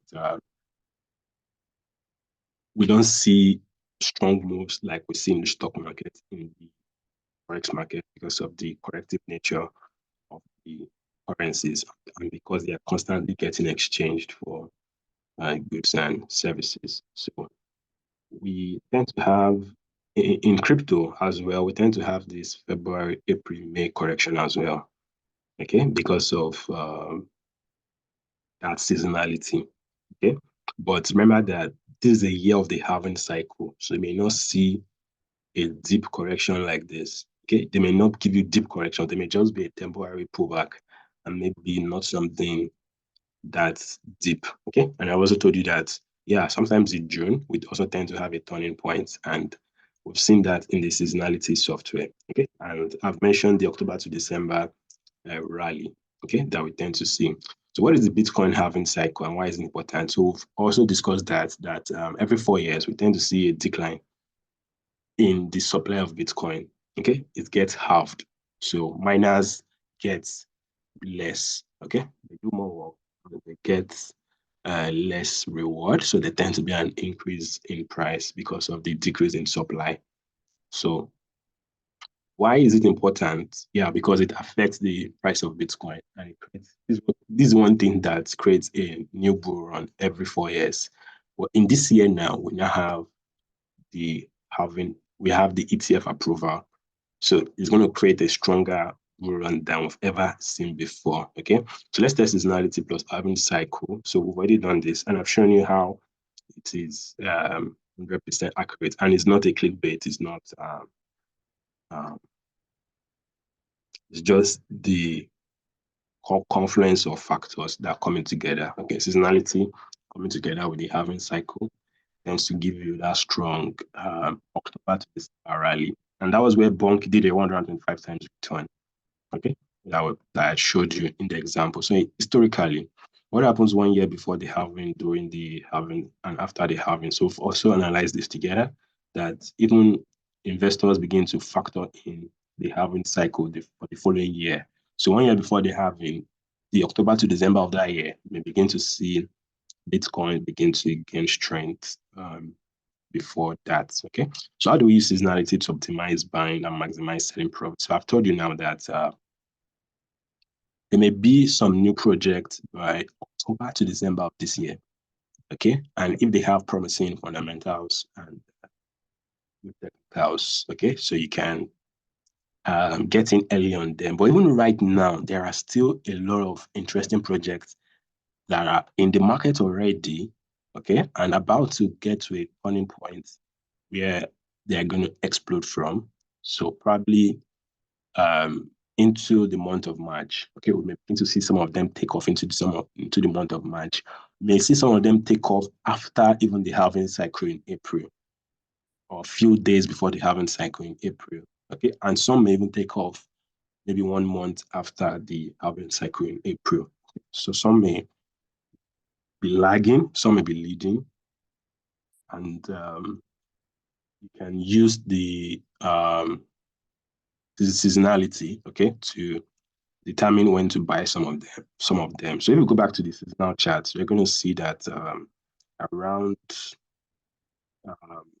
go back to stacks, you're going to see that if we're using a short-term cycle for Bitcoin, okay, if we use a short-term cycle for Bitcoin, like this 5-year cycle, you're going to see that you may see a decline into the middle of March. So by middle of March, right, or probably ending of March, we may begin to see that turning point in Bitcoin again.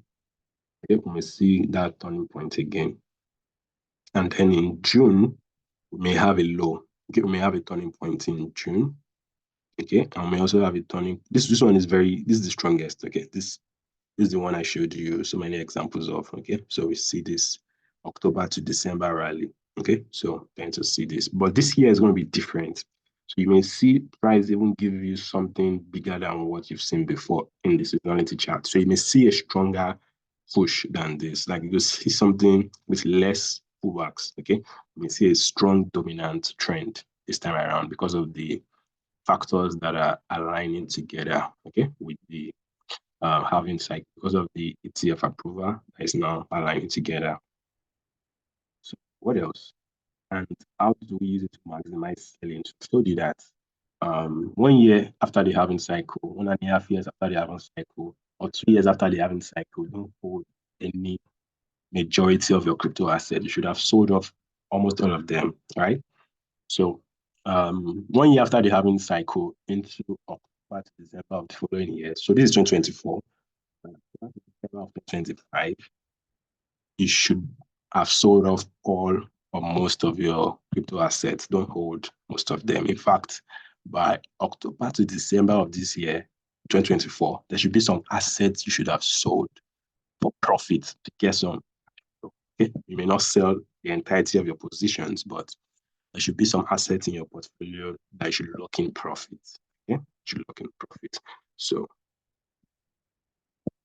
we discuss this. Seasonality can teach you best time to buy and best time to sell to get in early and also maximize gains. Yes, we have discussed that. So 7 months on average, okay, 7 months before the halving cycle,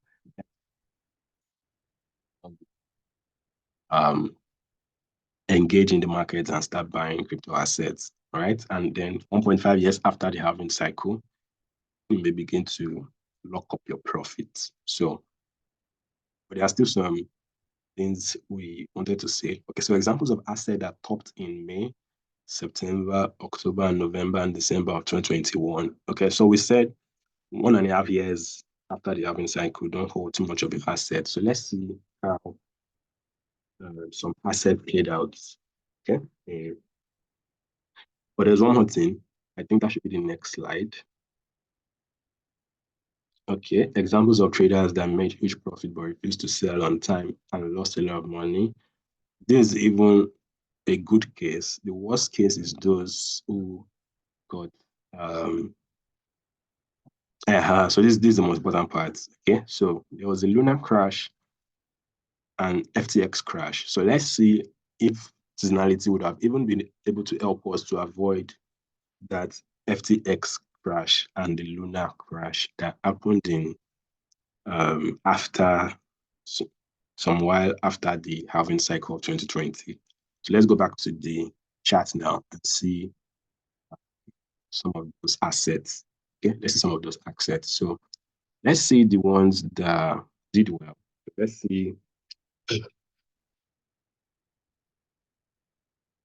Let's see Dodge. When did Dodge form a high after 2020? Let's see. Um, when did Dodge form a high after 2020? So let's see. When did it peak? Okay, so this was Dodge. Okay, so this was the peak. And when was this? This was in May 2021. Can you see the time? I should drag this vertical line. Just put this here.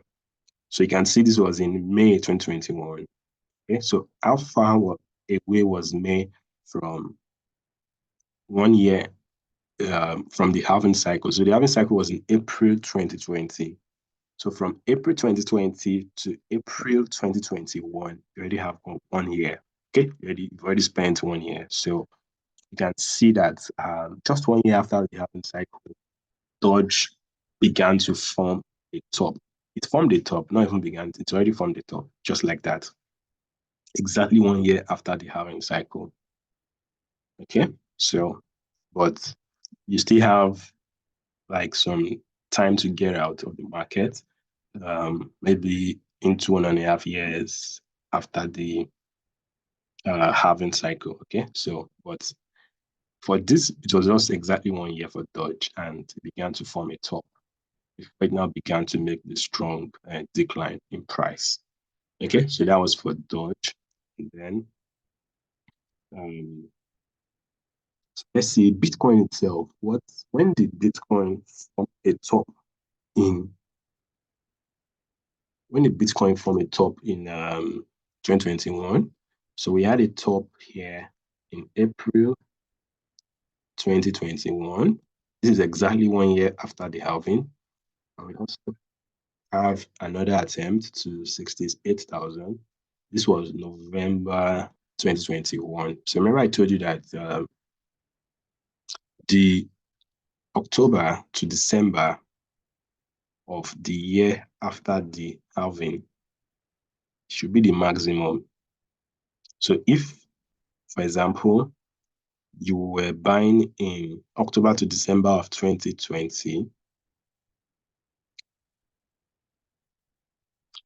okay, even by that December 2020, you should have started selling some of your assets, okay, some of your assets, and allow the others to continue. The strong ones, the ones that have a long-term potential, you allow them to continue running. But for 2021, you can now see that Bitcoin was forming a top in November, okay, of 2021. So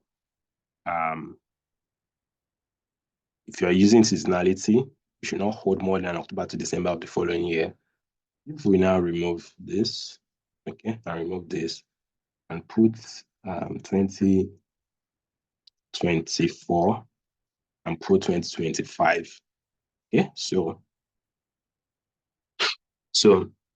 by middle of this month, okay, this is March. By middle of March, you'd have seen some assets that will begin to take off and form a turning point. Then by April as well, and sometimes even for May, you may see some assets begin to form that turning point, and you may just continue to hold on to some of your positions. Okay, but this is going to be a strong bull run.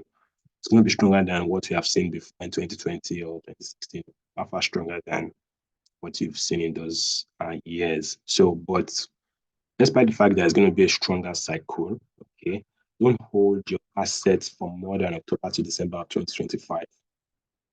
Okay, don't hold your assets for more than October to December of 2025. So this is the maximum. okay, that you should be holding your asset for. So you can see that for Bitcoin, by November of 2021, 1 year after the halving cycle, it's already started forming a top. Okay, so you shouldn't be holding only strong assets should even be held into October to December of 2025. So by April of 2025, okay, I started selling off majority, and some even by December of 2024. Okay, and a few others I hold on to that October to December of 2025, just for the strongest ones. Okay, so that is how seasonality can help you know when to time the market. And you can see that from 68,000 thereabouts, we fell down to around 16 or even 15,000 plus. Okay, so this was a 77% decline in price. And this was for Bitcoin, the mother of all cryptocurrencies. If you go and check for some altcoins, you're going to be seeing a 90% drop, and some 99% decline. Some even crashed to zero, right? And then many companies went bankrupt, okay, just because of this bearish cycle. So we said that how would you have been able to, is it possible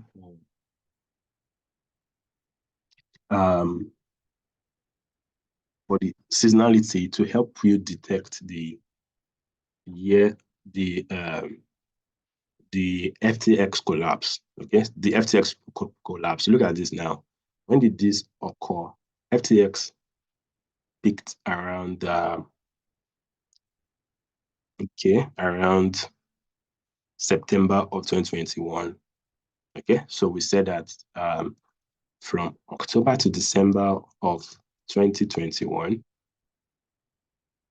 don't hold on to most of your assets, right? Or start selling them. So it's possible that you could have started selling off some of those assets before that period of time. Okay. And even if you didn't sell on time, all right. So we still had room to look at this. This was already in March 2022. Well, we already said December. So let's just use December. Okay. So let's just occupy, yeah, December, and let's occupy October, or let's even still leave it like this. So this is within September and December. So that means within this time window, okay, of 2021, which is 1 year after the halving, you should have been selling off right here. Anywhere in this zone, you should have been selling off your entire assets. Don't hold your assets more than October to December of the year after the halving cycle. Don't hold your assets October. So you'd have been able to sell on time in this time window and avoid this catastrophic collapse that happened because of the FT. So despite the fact that their fundamentals were poor, okay, you could argue that they crashed because of their fundamentals, but regardless of that, you would have been able to take off your own profits even without knowing those negative fundamentals that happened um, because of the bearish cycle. The bearish cycle usually reveals underperforming assets or maybe projects that were poorly constructed and everybody was just investing during the bull run. But the bearish cycle now began to reveal the mistakes that the founders made. Okay, so let's look at Luna, Terra Luna. That was Doke one. That was Doke one's. No, I want to use something. Okay, let's still use this. Okay, let's still use this. So I was thinking Bitcoin was not dominant then. Okay, so here was May 2022. And then this is even 2 years after the halving cycle. So you don't even have any business here. Let me see. HTX, what HTX? Okay, so same thing. So we have this in June 2022. So you don't even have any business with this any project that is even launching a bearish cycle. should not be, should not, don't put a lot of money on it, because in a bearish cycle, you could lose, you still. So this was June after 2022, which is even several months after, 6 months after October to December of 2021. Okay, so you would have been able to avoid all of this. And for those who probably made a honest mistake and even still held till that, so you can see here, this is that September, but it's not late September. Late September is, would have seen a decline to these areas. Okay, but it's still better selling off here than selling off way, way, way. Look at how it just began to crash. Okay, it began to crash, began to crash, began to crash. So you'd have been able to minimize the loss if you understood seasonality. Okay, you've understood seasonality. But there are a few exceptions of some projects that launched during the bearish cycle. So if they have strong fundamentals, then okay, injective, not sure, injective launch during a bearish cycle, but this was 2023, right? Okay, this is like 1 year before the halving. Okay, so injective launched in the year before the halving, but they probably had a lot of strong fundamentals. That was why they were able to push up like that. Okay, so for a year, it's possible we just get a small uh, correction like this, and then the market just form this bull flag and then begin to push up after that bull flag, just like that. It's a very strong project with very strong fundamentals. So that is what I can say for that. And let's go back to the slide and see if there's anything left that not talked about. Yeah, so if you're going to be investing now, okay, so you want to consider, did I mention something else I wanted to mention? Okay, some coins that actually, let's see, coins that actually formed a peak. So let's see, Jasmine. A lot of people are talking about Jasmine um, recently because of Japan's approval. Okay, Japan made a lot of approval, and a lot of folks are now investing. But look at back then, okay, before the previous bull run, Jasmine from the peak around. So this is February of 2021. Okay, February of 2021. That was when and Jasmine from the high. Okay, so that was almost 1 year after the halving cycle of 2020. So let's look at April of 2021. Okay, so in April of 2021, you'd have been able to get out around this area. Okay, and finally in May. So it's still correct to say 1 year after the halving cycle, you can begin to sell off your assets, right? Or maximum of 1.5 years. Okay, October to December of the year after your halving cycle. Then um, GRT is an AI crypto project, but I want to highlight when they formed a peak as well. So for GRT, it's a promising AI project. So this one too formed the peak around February, April. Okay, so April. So around February, April of 2021, they also found the peak. So you could have sold off using seasonality before expecting all this, or experiencing all this strong decline in price. Okay, you'd have sold off using seasonality just because you understand the cycles. Okay? And you won't be holding long. Look at the profit it gave you all the way from here to here. It took back almost all of it. Look at the distance from here to here. Then, um, Yeah, this Turkish project, this is an NFT project in Turkey related to sports. So we also formed the top in Chile's around, let's see, when was the top formed? There's a top here. This is in March 2021. Can you see? Almost 1 year after the halving. And this is April 2021, 1 year after the halving. So, so let's even consider October to December of the year after the halving. So let's look at, where's October? So this is early October. Okay, this is early October. And then where's December? This is around ending of December.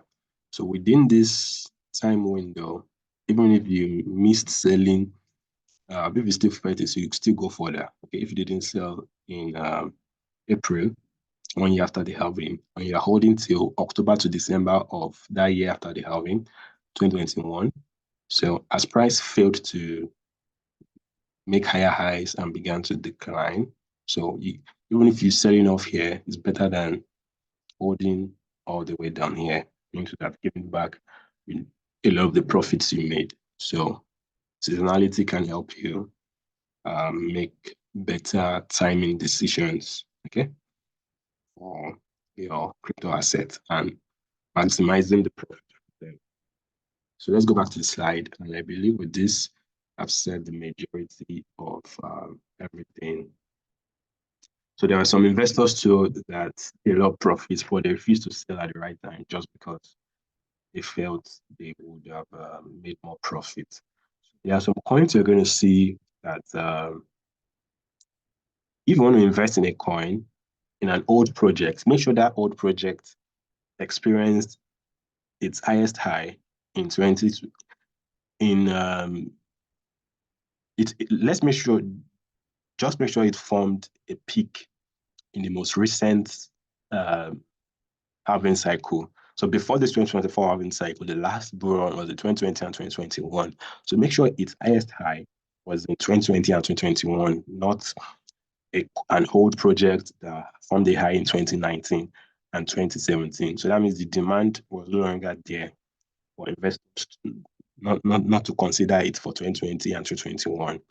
Okay, so make sure it formed a peak in the most recent um, bull cycle. Okay, so that's another piece of advice. And then throughout the video series for this investing course, okay, investing masterclass, seasonality is not the only thing we use to make decisions. So I'm going to be explaining other factors that are important to make a better investing decision. So I mentioned seasonality, I mentioned fundamentals, I mentioned technicals. So this fundamentals is even divided into two components.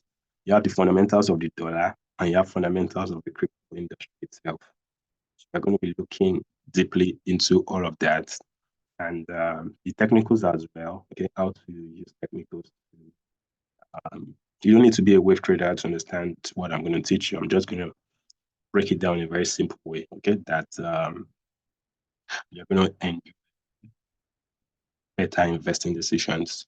So despite all of that education, I'm creating a free Telegram group whereby I'll also be posting um, educational content or maybe some free analysis, okay, or some free recommendations of some projects that can do anywhere from 2x to 10x, 10 times return, and sometimes even some 20 times on few occasions, okay? But for the best quality projects, those ones would be for the VIP members, but a lot to be shared for free as well. So we don't make investments whenever we have a bearish setup in the market. So we just wait for the bearish setup to fall, okay, before we make investments, right? We wait for corrections to occur, okay, before we make investing decisions. So some are going to be shared there, okay? and they're going to be shared for free for recommendations from 2x, 10x crypto gems, okay, that are worth investing in. And then sometimes even some 20x gems, okay? So we're going to be sharing the link. I'm going to be sharing the link. You're going to see the link in the description, and able to join the Telegram group for that. Okay, but for projects that can do high times return, okay, actually they carry more risk, but there are still ways to identify promising ones. Okay, there are still ways to identify promising ones. So if you're interested in something like that, okay, you want projects that have more a lot of room for profits, okay, to run, a lot of several times of return, that'll be shared for VIP members, and it's just gonna be for all of you watching this video as founding members. Okay, so you are like founding members for the group. So the price is currently subsidized for all of you. So instead of asking you to pay $200 for 1 year access, you're only going to be paying $50 for 1 year access. Instead of asking you to pay $100 for 1 year for 6 month access, you're only going to be paying for $25. Okay, you're going to be paying $25. So I'm going to be recommending the projects that I think are promising and I think are worth investing in. Okay, so I do a lot of analysis every day, and I keep on like scanning the market, promising crypto projects. So if you are interested in that as well, okay, you can send a message to, okay, this is a free Telegram group, the Telegram channel, but you can send a message to Macro Swing Trader on Telegram. Okay, you're going to get my, you're able to send me a message from there, or if not, you can also use this number on the screen to send me a WhatsApp message, okay, directly, right? You're going to be able to do that. And then you could also um, click the link in the description that does directly link you to a WhatsApp chat with me directly. So just by clicking that link, it just brings you directly to a DM, and then you can just tell me you want to join the private VIP channel. Okay, so this channel is very new, and then we still want a lot of people to get education for free, and then like let them be aware of things I wish I had known for the past 8 years. All right, and I want to teach that to someone that currently needs that knowledge to use it to make better investing decisions. Okay, so like and subscribe and share this video, and if there's anything you think I didn't mention, or any way you think I can do this better, so you can also send me a message, like just send me a WhatsApp message, anything you think can be done to improve the quality of teaching, the quality of